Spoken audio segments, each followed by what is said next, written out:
नमस्कार, 11 बजे की खबरों में आप सभी का स्वागत है। मैं हूं नीलू। करते हैं खबरों की शुरुआत। सबसे पहले खबर शाहजहांपुर से, जहां पर एक मरीज की करतूत सामने आई है। साथ ही राजकीय मेडिकल कॉलेज स्टाफ की लापरवाही उजागर हुई।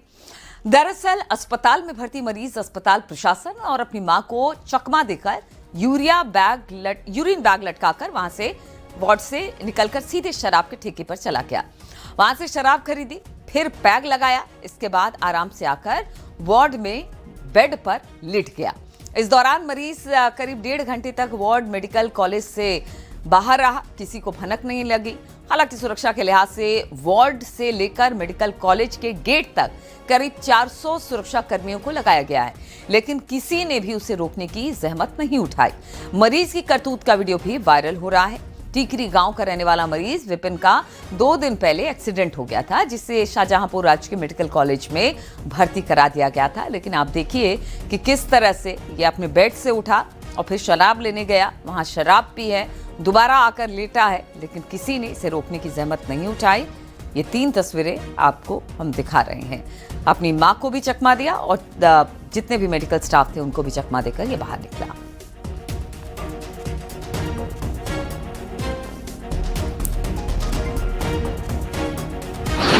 अब काल अल्लाह छोड़ो। हाँ। अब बहुत मुसीबत के मारे भाई एक्सीडेंट हुई गो। लेकिन किसी ने रोका भी नहीं है। रोका कोई है या नहीं। हम है लड़का सब चले गए। हम इन्हें चकमा दे दो, इनको दिमाग उन्हें डॉक्टर ने बताई दी कि इनको दिमाग देखो बेकार हुई चुको। जे गए इनने दारू ली, आने के बाद में नल पे बैठा, नल पे इनने दारू पी, फिर इनने कुछ खाया, फिर हमने इसे रोका। हाँ, खाने का इन्हें इसे एक्सीडेंट करो इन्हें सबने। जो बताओ जरा, जो तुम्हारी माँ है तुम्हें शर्म नहीं आती है? अस्पताल भर्ती हो के तुम दारू पीने चले गए। बताओ यार तुम जब तक तुम्हारी माँ है ना, जब तक तो कुछ नहीं, बाद में तुम्हें कोई पूछेगा भी नहीं। 15 दिन में सब डॉक्टर जानता अल्लाह। और इसी पर बातचीत करने के लिए रामविलास सक्सेना इस वक्त हमारे साथ जुड़ गए हैं। रामविलास, जो इंसिडेंट सामने आया कि किस तरह से एक मरीज जो कि अस्पताल से उठा, सरकारी अस्पताल से, और फिर शराब पीकर वापस से आ गया, इससे सरकारी अस्पताल की लापरवाही और किस तरह से वह कामकाज होता है ये साफ तौर से झलकता है। जी बिल्कुल, जिस तरीके से ये जो मरीज है, सबसे खास चीज ये है कि ये सरकारी अस्पताल होने के साथ साथ ये राजकीय मेडिकल कॉलेज है, ऑटोनॉमस बॉडी है। यहाँ पर सबसे खास चीज ये है कि कोई भी व्यक्ति वार्ड के अंदर जा तक नहीं सकता है, इतनी कड़ी व्यवस्था रहती है। लेकिन इसके बावजूद जो है मरीज लापरवाही, मरीज जो है, जो सुरक्षाकर्मी लगे हुए थे, कहाँ थे, इस पर सवाल खड़ा हो गया है। मरीज तीसरी मंजिल पर भर्ती था, आर्थोपेडिक डिपार्टमेंट में भर्ती था ये। वहां से तीसरी मंजिल से चल करके और करीब 1 किलोमीटर दूर शराब के ठेके पर पहुंच गया। वहां इसने शराब खरीदी, आकर के फिर मेडिकल कॉलेज परिसर में ही इसने शराब पी बैठ करके, और इसके साथ साथ बची हुई शराब थी हाथ में लेकर के अपने वार्ड में जाकर के बेड पर लेट गया। किसी ने इससे पूछने की जहमत नहीं उठाई। खास चीज ये है कि जो राजकीय मेडिकल कॉलेज है, यहाँ पर करीब 400 के आसपास सुरक्षाकर्मी हैं मौजूद, यहाँ पर रहते हैं हर वक्त, लेकिन किसी को किसी से कोई मतलब नहीं होता है। सबसे बड़ी चीज ये है कि जो राजकीय मेडिकल कॉलेज है, रामविलास, अस्पताल प्रशासन इस पर कुछ कह रहा है? बातचीत करने की कोशिश की आपने?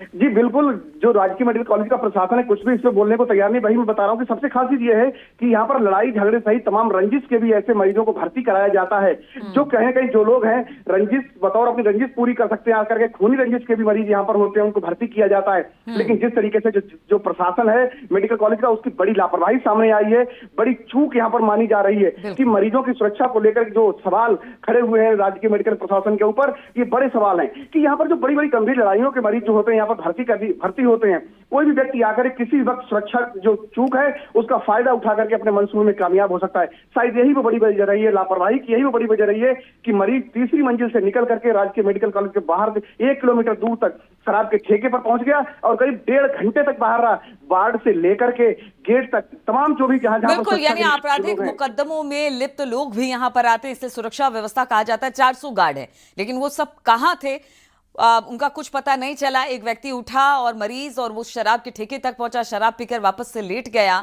और उसके बाद किसी को भनक तक नहीं लगी। इसलिए सवाल इस पर जरूर उठ रहे हैं। बहुत बहुत शुक्रिया आपका रामविलास हमारे साथ जुड़ने के लिए।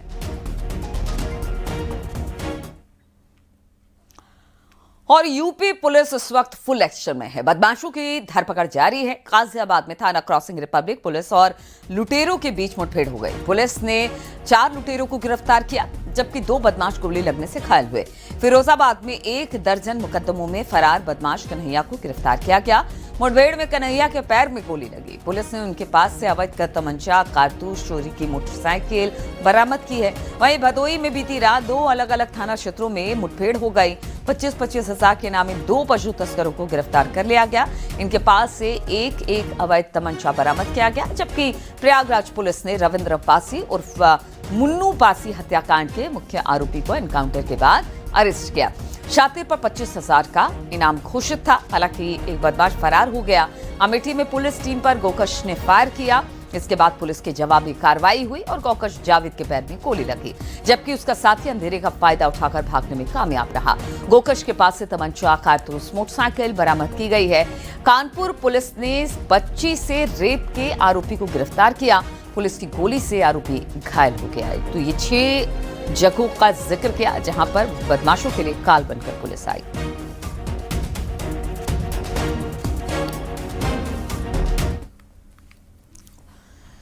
और उत्तर प्रदेश में शहर शहर आग का कहर देखने को मिला। मुरादाबाद में रेस्टोरेंट में भीषण आग लग गई। सिलेंडर फटने से रेस्टोरेंट में भीषण आग लग गई। हादसे में आग से झुलसकर एक महिला की मौत हो गई। लखनऊ के आलमबाग में उत्तर रेलवे मंडलीय अस्पताल के ग्राउंड फ्लोर पे आग लग गई। कानपुर में कूड़े के ढेर में आग लग गई। आग की 3 तस्वीरें हम आपको दिखा रहे हैं, जहां पर इटावा के कोतवाली इलाके में शाह महमूद मोहाल में टायर शॉप में भीषण आग लगने से लाखों के टायर जलकर खाक हो गए। आग लगने की घटना से इलाके में हड़कंप मचा हुआ है।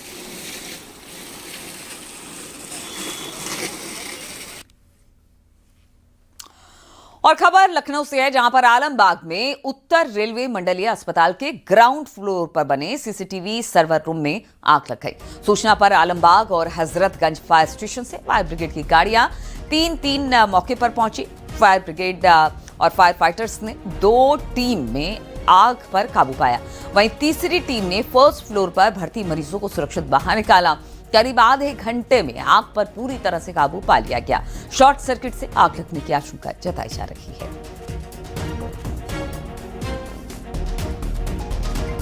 राजधानी लखनऊ के आलमबाग इलाके में बने नॉर्दर्न रेलवे के डिविजनल हॉस्पिटल में भोर में आग लगने का मामला सामने आया है। ग्राउंड फ्लोर पर बने सीसीटीवी और सर्वर रूम में शॉर्ट सर्किट से आग लगने की बात सामने आई है। फर्स्ट फ्लोर पर ही कुछ बुजुर्ग मरीज भर्ती थे, लिहाजा आग को तुरंत काबू में करना एक बड़ी चुनौती थी। आलमबाग और हजरतगंज फायर ब्रिगेड स्टेशन से तुरंत फायर ब्रिगेड की 3 गाड़ियां मौके पर पहुंची और करीब 40 मिनट की कड़ी मशक्कत के बाद आग को काबू में किया। फायर फाइटर्स ने जितने भी मरीज थे उनको सुरक्षित और सकुशल बाहर निकाला और आग को काबू में कर लिया है। हालांकि रेलवे की ओर से कोई आधिकारिक बयान नहीं आया, लेकिन फायर ब्रिगेड का कहना है कि शॉर्ट सर्किट से ही आग लगने की आशंका है। कैमरामैन रवि गुप्ता के साथ ऋषभ त्रिपाठी, न्यूज़ 18 लखनऊ। और खबर मुरादाबाद से लेते हैं, जहां पर परी नाम के रेस्टोरेंट में आग लग गई। आग काफी भीषण थी। इलाज के दौरान एक महिला की इसमें मौत भी हो गई। घटना में आधा दर्जन से ज्यादा लोग घायल हुए हैं। कड़ी मशक्कत के बाद आग पर काबू पाया जा सका। सिलेंडर फटने से आग लगने की आशंका फिलहाल तो जताई जा रही है। थाना कटघर क्षेत्र का ये मामला है।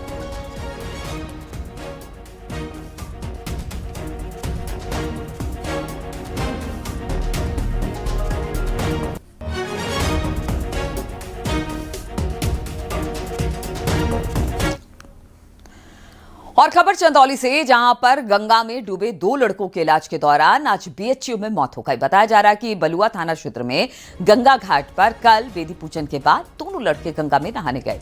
उसी दौरान दोनों डूब गए। बाद में दोनों को निकाला गया और बीएचयू जाकर रेफर किया गया, जहां पर दोनों की मौत हो गई।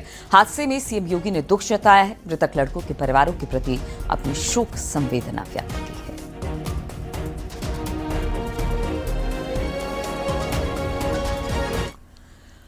फतेहपुर के कल्याणपुर थाना क्षेत्र में ध्यान से लदा ट्रेलर बेकाबू होकर कार के ऊपर पलट गया। हादसे में कार चालक समेत 2 की मौके पर मौत हो गई। वहीं एक युवक घायल हुआ। घायल लड़के को अस्पताल में एडमिट करा दिया गया। हादसे के बाद ट्रेलर को छोड़कर ड्राइवर वहां से फरार हो गया। पुलिस ने दोनों शवों को पोस्टमार्टम के लिए भेज दिया है।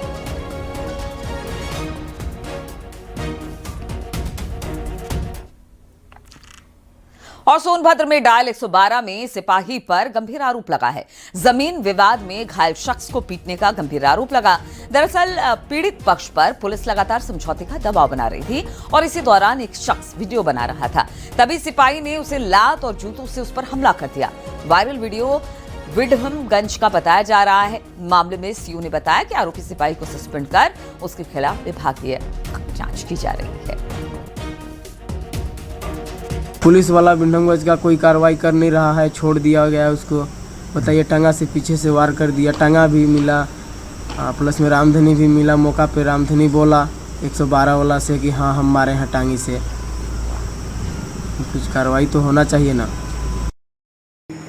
टीआरबी के पुलिसकर्मी अभिषेक कुमार द्वारा अनावश्यक रूप से किसी व्यक्ति के ऊपर पैर चलाया गया, जो वीडियो में दिखाई दे रहा है।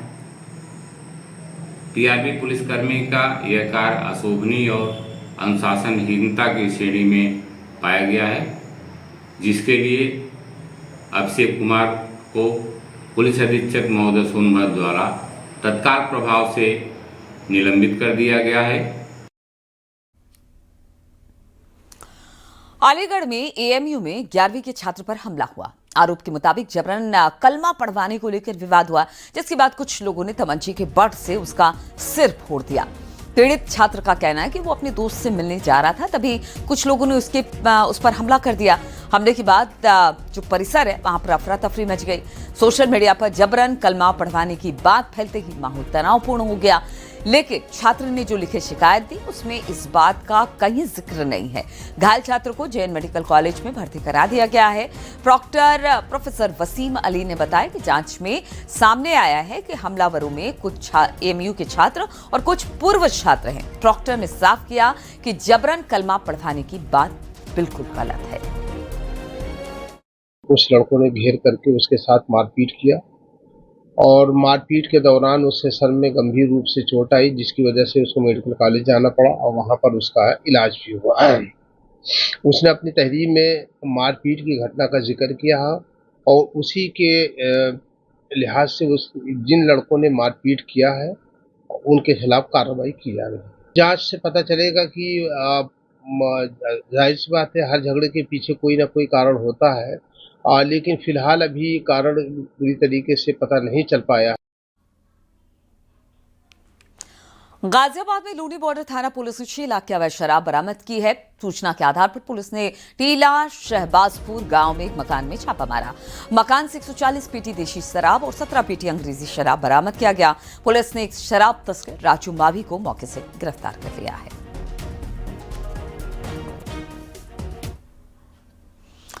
बरेली में थाना बारादरी पुलिस को गाड़ी चेकिंग के दौरान बड़ी कामयाबी हासिल हुई। पुलिस ने एक बाइक चोर गैंग के 2 शातिरों को गिरफ्तार किया, जबकि उनका तीसरा साथी पुलिस को चकमा देकर वहां से फरार होने में कामयाब रहा। पुलिस के मुताबिक गैंग के सदस्य दिल्ली से मोटरसाइकिल चोरी करते और फिर बरेली ले जाकर उसके फर्जी नंबर प्लेट लगवाकर उसको बेच दिया करते थे। पुलिस ने चोरी की 5 बाइक भी बरामद की है। जो अभी 2 अभियुक्त गिरफ्तार हुए, उनके नाम क्रमशः करण उर्फ बिल्लू सना ब्रिज रतन और दूसरा चंद्र प्रकाश उर्फ अरविंद शर्मा सना कुमार चरण। ये दोनों गुसाई गोटिया जोगी नवादा थाना बारादरी के रहने वाले हैं। इनका एक अन्य साथी अभी फरार है। गिरफ्तार किए गए जो दोनों अभियुक्त हैं, इनको रिमांड हेतु माननीय न्यायालय के समक्ष प्रस्तुत किया गया, जहां से इनको जेल भेज दिया गया। शेष अभियुक्त के विरुद्ध गिरफ्तारी हेतु सतत अभियान चलाया जा रहा है और उसकी शीघ्र गिरफ्तारी की जाएगी।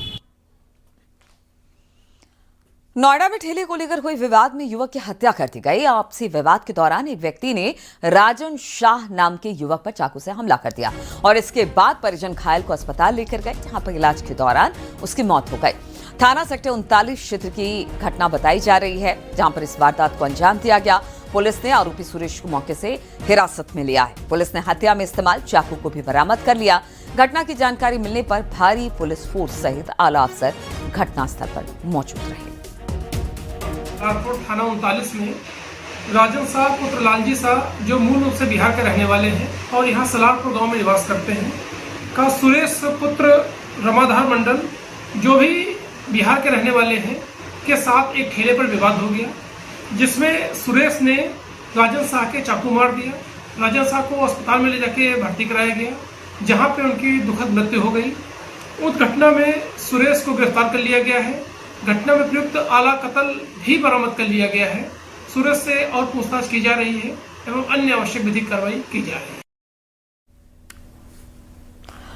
कानपुर में मौसम एक बार फिर से बदलने वाला है। मौसम विभाग के मुताबिक यहां बारिश का सिलसिला शुरू होगा, साथ ही आकाशीय बिजली भी गिर सकती है। आंधी तूफान की भी संभावना है। मौसम वैज्ञानिकों के मुताबिक अरब सागर और बंगाल की खाड़ी में कई मौसमी सिस्टम बने हुए हैं। अरब सागर में एक डिप्रेशन बना हुआ है, जबकि दक्षिण पूर्व बंगाल की खाड़ी के ऊपर निम्न दबाव का क्षेत्र बना है। ये तभी बारिश यहाँ पर होने का संकेत दे रही है, ये सभी बारिश होने का संकेत दे रही है। कानपुर मंडल में 3 दिनों तक बारिश होने की संभावना फिलहाल जताई जा रही है। मौसम एक बार फिर से करवट लेगा और इस बार अक्टूबर के लास्ट वीक में या नवंबर के फर्स्ट वीक में जहां एक और उत्तर प्रदेश के कई जनपदों में बारिश होगी, तो वहीं बिहार में भी बारिश होगी और दिल्ली के कई इलाकों में भी बारिश हो सकती है। मौसम करवट लेगा, तापमान में गिरावट आएगी, क्योंकि अगर मौसम विशेषज्ञों की माने तो एक बार फिर से सिस्टम चेंज होगा।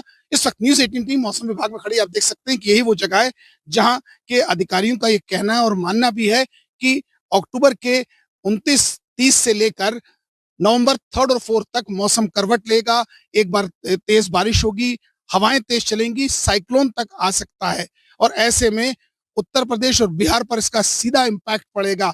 ये मौसम सांस के रोगियों के लिए जहां एक और हानिकारक बताया जा रहा है, तो वहीं किसानों को भी हिदायत दी जा रही है कि जो उनकी फसलें खड़ी उन्हें उठा के कहीं स्टोर में या गोडाउन में रखें, क्योंकि बदलता मौसम इन दोनों के लिए हानिकारक भी है। आशीष पांडे के साथ अमित गंजू, न्यूज़ 18 कानपुर। हमीरपुर के मुस्करा विकासखंड में दीपावली महोत्सव की शुरुआत हुई। महोत्सव में एक प्रतियोगिता की चर्चा जिले भर में हो रही है। महोत्सव में घोड़ों की डांस प्रतियोगिता रखी गई। करीब 12 घोड़ों के बीच इस प्रतियोगिता का लोगों ने भरपूर आनंद लिया। डीजे और भंगड़ा की धुन पर घोड़े भी जमकर थिरके। कभी मैदानी जंग में अपने जौहर दिखाकर दुश्मनों के दांत खट्टे कर देने वाले घोड़े बदलते वक्त के साथ ढोलक की थाप पर थिरकते नजर आ रहे।